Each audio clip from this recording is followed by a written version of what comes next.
Halo, selamat malam semuanya.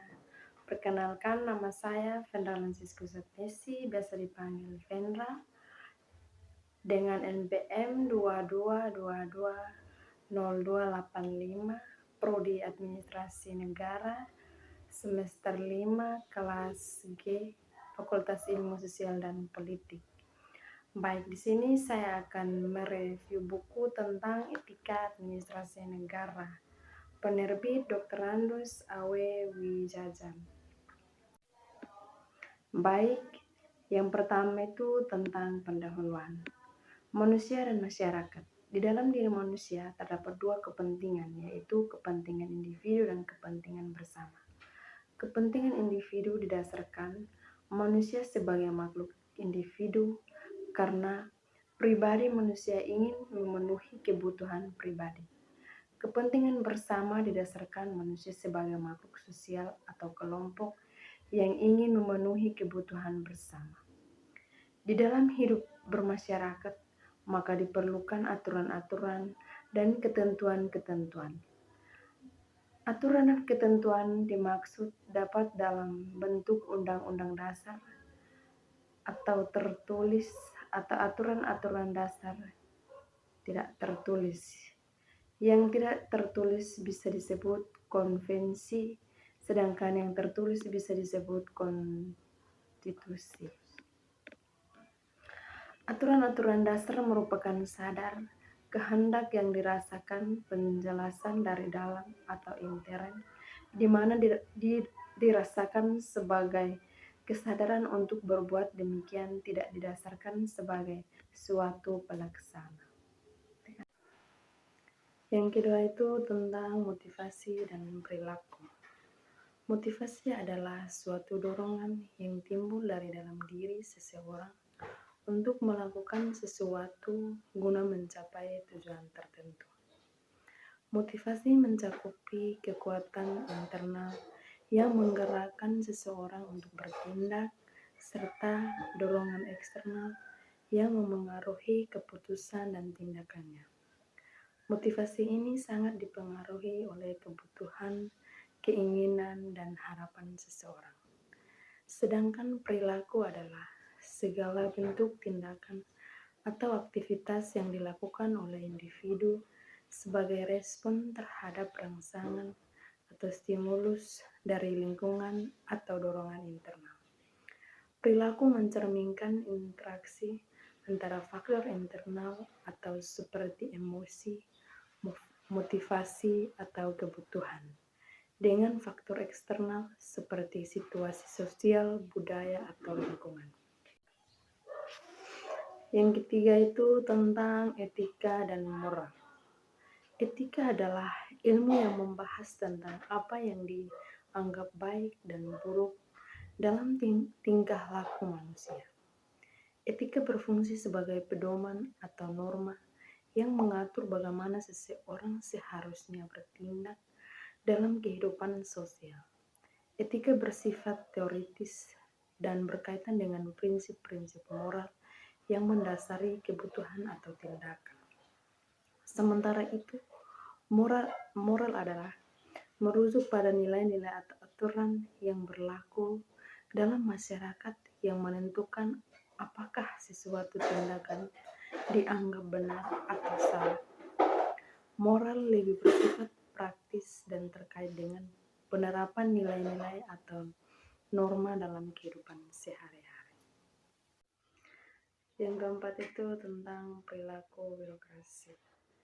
Perilaku birokrasi merujuk pada cara atau pola perilaku yang ditunjukkan oleh individu-individu dalam suatu organisasi birokrasi yang biasanya berhubungan dengan sistem administrasi yang terstruktur dan berhierarki. Dalam konteks ini, birokrasi seringkali melibatkan aturan-aturan yang jelas, pembagian tugas yang spesifik, serta hubungan formal antara individu di dalam organisasi. Perilaku birokrasi cenderung mengikuti prosedur dan norma yang ada, di mana setiap individu di dalam organisasi tersebut harus menjalankan tugasnya sesuai dengan peran yang ditentukan oleh struktur hierarki organisasi. Tujuan utamanya adalah efisiensi dan ketertiban dalam menjalankan administrasi dan pelayanan publik. Ciri-ciri perilaku birokrasi. Hierarki yang jelas. Setiap individu atau unit dalam birokrasi memiliki posisi atau kedudukan yang jelas yang menentukan tanggung jawab dan wewenang mereka. Penggunaan aturan yang kaku. Dalam birokrasi, perilaku anggotanya biasanya diatur oleh prosedur dan regulasi yang ketat untuk memastikan kelancaran administrasi. Formalitas. Interaksi antar individu dalam organisasi birokrasi cenderung formal dan berdasarkan aturan yang ada. Pemenuhan prosedur administrasi. Setiap tindakan atau keputusan yang diambil seringkali memerlukan persetujuan melalui prosedur administrasi yang berlaku. Yang kelima itu tentang ilmu administrasi negara.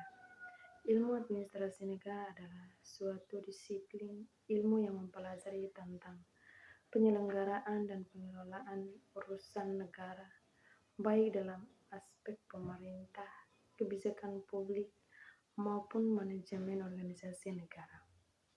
Ilmu ini berfokus pada bagaimana suatu negara menjalankan tugas dan fungsinya melalui struktur pemerintahan, birokrasi, dan administrasi yang efektif, efisien, dan akuntabel. Pentingnya ilmu administrasi negara terletak pada perannya dalam mengelola administrasi publik yang melibatkan berbagai lembaga dan instansi pemerintah. Dalam konteks ini, administrasi negara mencakupi pengelolaan sumber daya manusia, anggaran, kebijakan, serta prosedur administrasi yang digunakan oleh pemerintah untuk mewujudkan tujuan negara. Yang keenam itu tentang sejarah perkembangan ilmu administrasi negara.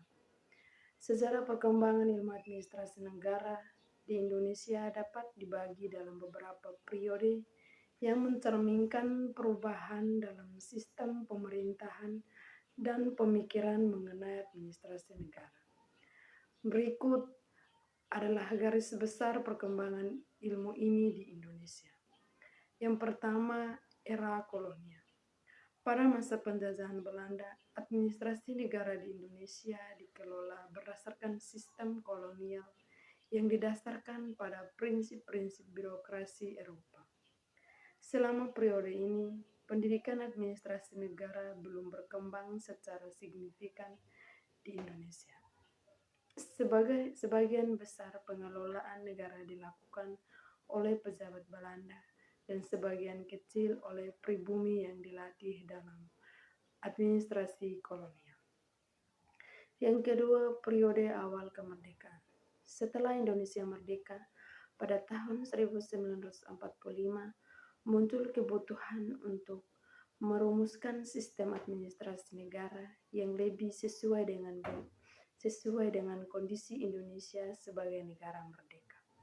Pada masa ini, pemikiran tentang administrasi negara masih dipengaruhi oleh sistem pemerintahan kolonial. Pemerintahan Indonesia mulai melakukan reformasi administrasi untuk menyesuaikan dengan sistem republik dan kebutuhan negara yang baru merdeka.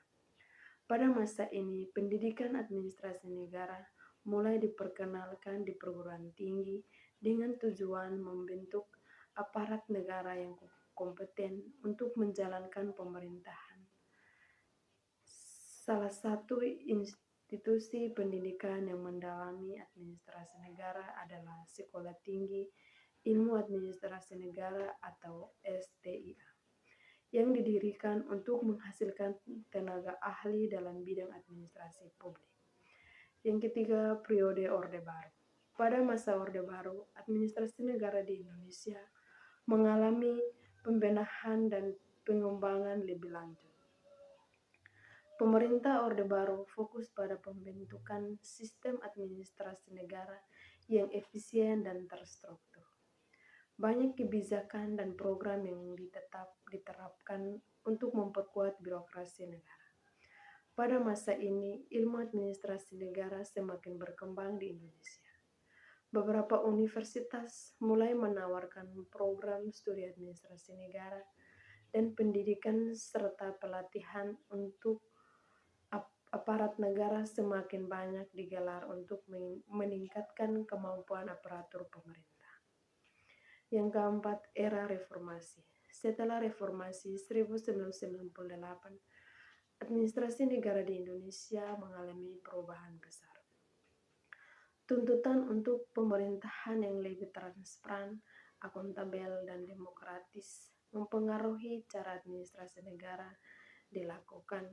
Pendidikan administrasi negara mulai berfokus pada peningkatan kualitas pelayanan publik, partisipasi masyarakat dalam pengambilan keputusan, serta efisiensi dan akuntabilitas birokrasi.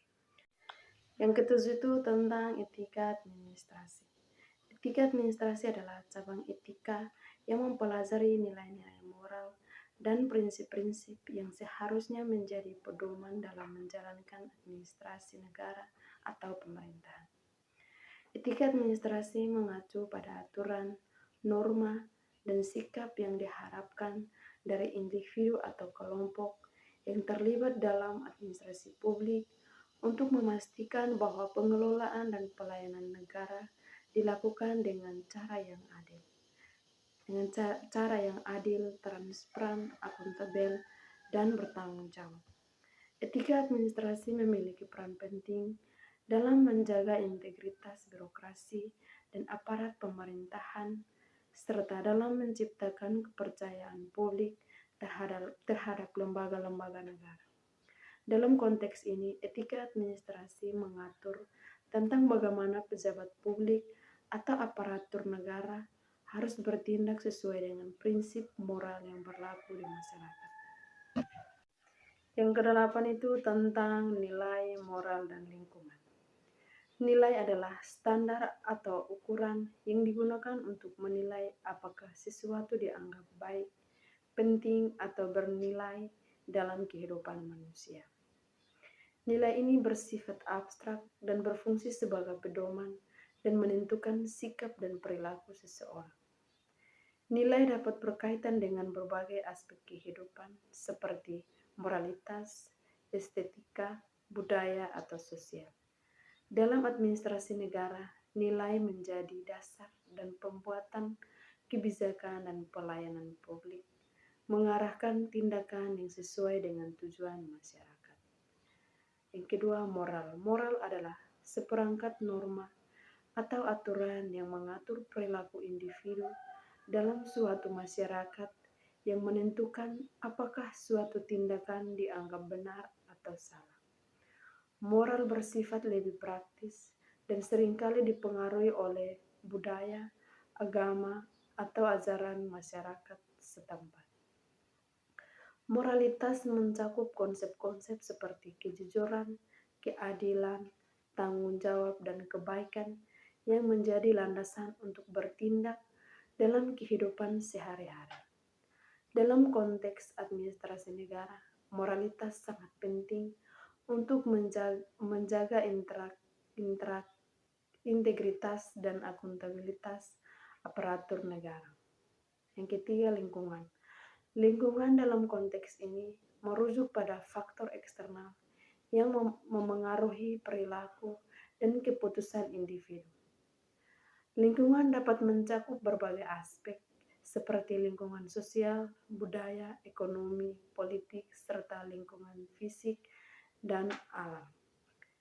Lingkungan tempat seseorang tinggal atau berinteraksi sangat berpengaruh terhadap pembentukan nilai dan moral individu. Misalnya dalam konteks administrasi negara, lingkungan politik dan sosial dapat memengaruhi bagaimana kebijakan pemerintah diterima atau diterapkan serta bagaimana pejabat publik berperilaku dalam menjalankan tugasnya. Yang kesembilan itu tentang kuadrat hakikat dan watak manusia. Yang pertama, kuadrat manusia. Kuadrat manusia mengacu pada sifat atau kondisi yang melekat pada manusia sebagai makhluk yang telah ditentukan oleh alam atau Tuhan sejak lahir. Kuadrat ini adalah aspek dasar yang tidak dapat dipisahkan dari manusia, seperti kebutuhan untuk hidup, berkembang biak, mencari pengetahuan, dan berinteraksi dengan sesama. Kuadrat manusia mengacu kebutuhan biologis dasar seperti makan, minum, dan tidur, serta kebutuhan psikologis dan sosial yang lebih tinggi seperti cinta, kasih sayang, dan pengharapan. Yang kedua, hakikat manusia. Hakikat manusia adalah sifat asli yang membedakan manusia dari makhluk hidup lainnya. Hakikat ini mengacu aspek rasional dan spiritual yang melekat pada manusia, yaitu kemampuan berpikir, merenung, dan memiliki kesadaran diri. Selain itu, hakikat manusia juga mencakup kemampuan untuk membuat keputusan moral, bertindak secara etis, dan mencari makna hidup. Yang ketiga itu watak manusia. Watak manusia merujuk pada ciri-ciri atau karakteristik individu yang terbentuk melalui pengaruh lingkungan, pendidikan, dan pengalaman hidup. Watak ini dapat berubah seiringnya waktu dan dipengaruhi oleh faktor eksternal seperti budaya, pendidikan, serta interaksi sosial. Watak mencakup sifat-sifat pribadi yang terlihat dalam perilaku sehari-hari seperti kejujuran, kerja keras, kesabaran, atau sebaliknya sifat-sifat negatif seperti pemarah atau pemalas. Watak manusia dipengaruhi oleh pendidikan dan pengalaman yang pada gilirannya membentuk cara hidup berinteraksi dengan orang lain dan bagaimana mereka menghadapi tantangan hidup. Watak ini dapat berkembang seiring waktu melalui pembelajaran dan refleksi diri. Hubungan antara kuadrat hakikat dan watak. Kuadrat adalah sifat dasar manusia yang universal dan tidak dapat diubah seperti kebutuhan biologis atau insting dasar. Hakikat merujuk pada sifat esensial yang melekat pada manusia sebagai makhluk yang berpikir, memiliki kesadaran diri, dan mampu membuat keputusan moral. Watak adalah karakteristik individu yang terbentuk oleh pengalaman dan lingkungan sosial yang dapat berubah dan berkembang seiring waktu. Yang ke-10 itu tentang kebebasan moral dan kenisbian nilai. Yang pertama, kebebasan moral. Kebebasan moral adalah kemampuan manusia untuk memilih dan bertindak sesuai dengan prinsip moral yang diyakini tanpa paksa dari luar. Kebebasan moral berhubungan dengan tanggung jawab individu atas pilihan dan tindakan yang diambil berdasarkan nilai-nilai etika yang diyakini. Dalam hal ini, setiap individu memiliki kebebasan untuk menentukan tindakan yang dianggap benar atau salah. Namun kebebasan ini juga diikat oleh norma dan prinsip moral yang berlaku dalam masyarakat. Kebebasan moral ini mencerminkan konsep bahwa manusia tidak hanya bergerak berdasarkan dorongan atau insting, tetapi juga mampu berpikir secara rasional dan etis dalam mengambil keputusan. Dalam perspektif ini, kebebasan moral tidak berarti kebebasan tanpa batas, tetapi kebebasan yang terkendali oleh kesadaran akan baik dan buruk, serta oleh prinsip moral yang dipegang. Yang kedua, kenisbian nilai. Kenisbian nilai merujuk pada sifat nilai-nilai yang tidak tetap dan dapat berubah tergantung pada waktu, budaya, dikondisikan sosial. Nilai-nilai moral atau sosial yang berbeda-beda antara suatu masyarakat dengan masyarakat lain dan bahkan dapat berubah dalam suatu masyarakat dari waktu ke waktu. Nilai yang dianggap benar atau baik dalam satu periode atau tempat tertentu bisa saja tidak lagi dianggap relevan atau diterima di masa atau tempat lain. Kenisbian nilai ini mengingatkan kita bahwa nilai-nilai moral dan sosial bersifat relatif dan tidak bersifat absolut. Sebagai contoh, nilai-nilai yang dianggap pantas atau tidak pantas dalam masyarakat tertentu bisa berbeda-beda tergantung pada norma budaya, tradisi, atau konteks sosial yang ada. Hal ini menunjukkan bahwa pemahaman tentang benar dan salah, baik dan buruk sangat dipengaruhi oleh faktor-faktor eksternal seperti sejarah, budaya, dan pengalaman sosial. Inilah hasil review materi dari saya. Sekian dan terima kasih. Selamat malam. Bye-bye.